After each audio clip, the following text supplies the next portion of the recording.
A little bit about myself. I've studied rural science at the University of New England. In 2014, I joined Poultry as a chicken service person, which I did for 2 years, and then I moved on to turkeys for a further 2 years. I resigned my position in July, and now I've opened up my own business breeding purebred poultry. I'd like to give you an Australian overview of our industry. We're big chicken consumers when it comes to globally. 49.3 kilograms of chicken per capita is consumed in Australia. Our industry is made up of two major companies, Steggles and Ingham's. They're integrated companies. They control the breeders, the broilers, the hatcheries, the feed mill, the whole thing pretty well. Out of all Australian growers, chicken growers or poultry growers, 80% is grown under contract under these integrated companies or smaller companies. The industry is following a global trend. They're moving to larger sheds, larger farms.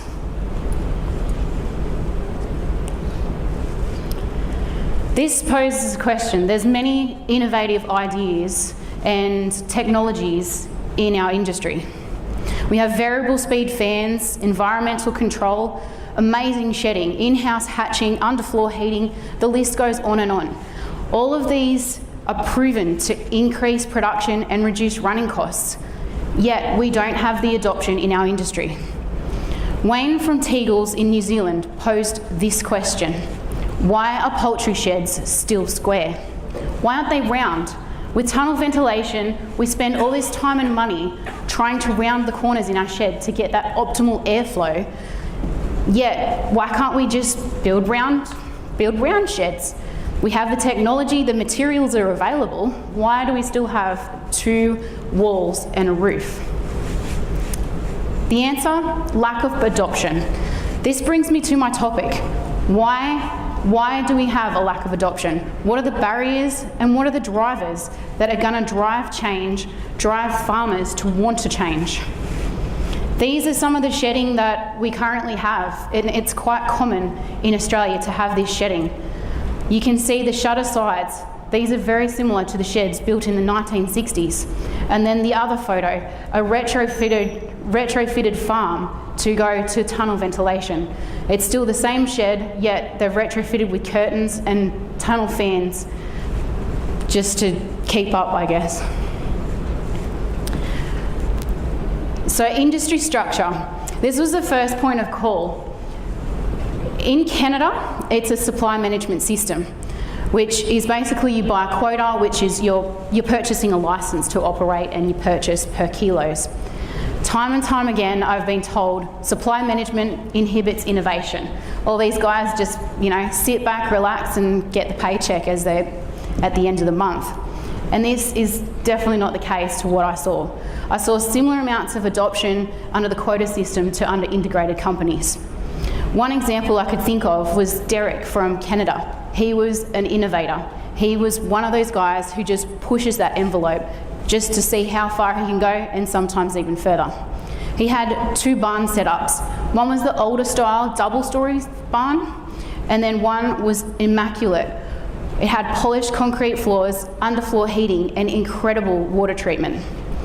He was definitely an innovator who pushed that envelope, even though he's under a supply management system. Coming closer to home, Australia, New Zealand, and America all have integrated companies. Integrated companies use contracts, often competitive contracts, which are great because they can be used as a tool to implement change, enforce compliance, and encourage productivity. The pool system, however, is starting to become outdated. The pool system is viewed, or may be viewed, as the top half of growers, the top better performing growers, steal money from the bottom half. This was looked upon poorly in the supermarkets in North Carolina. The farms there, a couple of the companies there that I visited, they had now changed to an incentive scheme because their customers didn't like this view of this steal from the poor and give to the rich sort of mindset. But with these incentive schemes, amazing things happened. There was a change of mindset. farmers opened their doors and would share their ideas, because this no longer influenced their paycheck at the end of the month. And I believe sharing of ideas and opening your doors is essential for the adoption of innovative practices. It's hard to adopt something you don't know about, right? This brought me to farm structure. So there's probably three main sort of farm structures that we have. We have large companies, small business, and family-owned structures. Large companies usually have good money supply, they have great shedding, they build large facilities that are compliant. Smaller businesses have high debt and may have cash flow industries, so find it hard to innovate. Family farms are an interesting one. Sometimes generational farms can be low debt, they'll have great cash flow, but they're not always willing to change. And succession can also be an issue. This, however, was not an issue on Hayter family farms in Canada. This was an amazing turkey farm that I visited in Canada. It had 3 generations still working at some level of the farm. They operated under that supply management system still. They had a processing plant on a processing site on site. They sell on farm, and they work very closely with hybrid turkeys through research. They've built this amazing business up from the ground. They have innovative ideas such as meals that you can just eat or heat up. Could you imagine that on Thanksgiving or Christmas? You just put it in the microwave. It's already cooked. That's the way I want to eat a turkey. I believe that the reason that farm was so innovative is because they had their finger on the pulse. They worked with hybrid turkeys, for you that don't know, is a breeding company of turkeys that we use in Australia. They worked very close with hybrid turkeys. They knew what was going on. They knew what would work and what wouldn't. Again, that sharing of ideas goes a long way. So grower traits. So we have the industry structure, we have the farm structure. Maybe there was something in the grower traits. Is there something that we can coach them to have, or is there a particular attribute? Sometimes you just got those naturally innovative farmers, like Derek mentioned before with the underfloor heating. Ethnicity can come into it. Mennonite farmers are restricted by what practices they can use. They have to run off generators and they have to run certain heating. However, on the other side of that, in Australia, back in Australia again, we have lots of Maltese farmers in the Hunter Valley. These guys have a strong work ethic. They have high adoption of these innovative practices because they know they can make their life a whole lot easier if they innovate. And their farms are always neat and tidy. A great example of how to bridge knowledge gap was brought to my attention by Bill Mitchell of the Egg Farmers of Ontario in Canada when I went over there. He was a ex-dairy guy. We love our dairy guys in Nuffield. And he mentioned about a mentoring program. The dairy industry over there has a program where they would like to bridge this gap from coming from herringbone dairy to a rotary or to robotic dairies, where they would group or match up farmers to someone to mentor them, and that would help them bridge that gap. And I think that's really important because farmers trust other farmers. We know that that farmer has faced those challenges that we're going to face, and that's going to get us over the line. Whereas that bookworm in the corner or the person from Laley, we're not going to listen to them because they're just selling us a product. They don't know what it's like, right? Regulation is a big thing. Well-written regulation can be a great driver to change. But on the other hand, poor written regulation or regulation that has been driven from the minority may not always be. Government regulation, such as the Animal Code of Conduct and the National Biosecurity Manual, are great drivers of innovation. Other standards come from the RSPCA or FREPA, both accrediting organisations. And there's also internal company regulations, say Steggles, Biata, Ingham's, they're all going to have their own regulations. This may not always be good for the adoption of innovation though. One such example is you need to use 5 centimetres of litter. In Derek's case in Canada, his underfloor heating would not have worked. It would have failed miserably if that was the case, because the 5 centimetres of sawdust would have insulated any heating properties that would have come from the floor. Where regulation is driving change is in Canada. They have now had to move to modular loading. Here you can see double-storey sheds. They've had to be retrofitted to go modular loading. In the past, there's been trucks, had scaffolding on them. The guys would catch the chickens and then pass the chickens down to the fellas on the trucks, and this was not good for the people and it was not good for the chickens. Could you imagine loading 10,000 birds at the end of the night and you've got to go along, you know, hand the chicken along the guy at the back of the truck? I don't think that would be very good, and then just move along. Oh, just, you went too far, mate, back it up. I don't think that would be the best thing. So anyway, they've gone to modular loading, and I think that's really good for the animal welfare. This means the end of triple-storey buildings. They've now double-storey, and a lot of the ones coming on board now are the single-storey barns, which I think will be great in coming.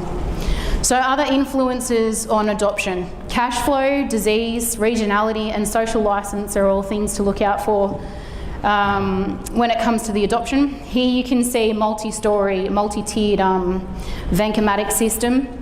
This is probably likely to happen in Russia or in China, but because of social licence in Australia, I can never see this coming up. To me, that looks like a cage, and we're not exactly moving that way with the layers, are we? So industry trends. In the past 50 years, our industry has been about bigger birds, production, average live weight, lower feed conversions. Going forward, this is going to be completely different. We're getting more limited resources, we got more and more sheds, we got less sawdust, less litter material. Bird integrity will be a massive thing as we move perhaps to slow growing birds, and disease resistance. One of the main industry trends at the moment is antibiotic-free production. The problems with antibiotic-free production is the definition of antibiotic. Europe classifies some things as antibiotics, while America may not consider, it's actually the other way around, but one country may define an antibiotic different to the other. With coccidia, you have to get the proper cycling. This is the main probably disease that we're combating with this, and you need the proper cycling. So back to Derek with his underfloor heating, he had it figured out 10 years ago. So he figured out the proper cycling. You need that moisture in there for those protozoa to sporulate, and you need to delay that out, the let out of these birds to get that it's cycling, and then you won't have these issues with necrotic enteritis. That's issues that I saw being faced in North Carolina when I was there. There's currently trials in New Zealand and America for antibiotic-free, and as I said, it's successful in Canada. Other industry trends may be increased biosecurity. We all know avian influenza is around, quite prevalent, not in Australia, thank goodness. There's a laser treatment ban in the Netherlands. I believe that will filter down through the rest of the globe. That's something to look out for. We already know that there's increased free-range production, and I believe that will continue into the future. Urban sprawl, larger farms, and improved animal welfare are issues across the agricultural industry. So my conclusion, there's many influences on the adoption of innovation. The key to adoption varies with farms, regions, and countries, and there's no one-size-fits-all. Recommendations, so better communication, improved company culture, and industry needs to be proactive. The better communications between the companies, the industry bodies, and the growers. Better company cultures through those incentive schemes, moving away from that pool system, which some of our country already is moving away from that pool system, which I think is really great. It'll help with the sharing of ideas. The industry being proactive with regulation, and we need to influence regulation instead of it being influenced for us. Again, that education and exchange of ideas is key to going forward. We need to know what's out there. Farmers need to know what's out there instead of just staying on their farm. Somehow get them off or encourage them to get them off, talk to other farmers, and maybe using that incentive program will really help with that, or getting mentoring programs is I really loved that idea from Bill Mitchell. Thank you, that's me.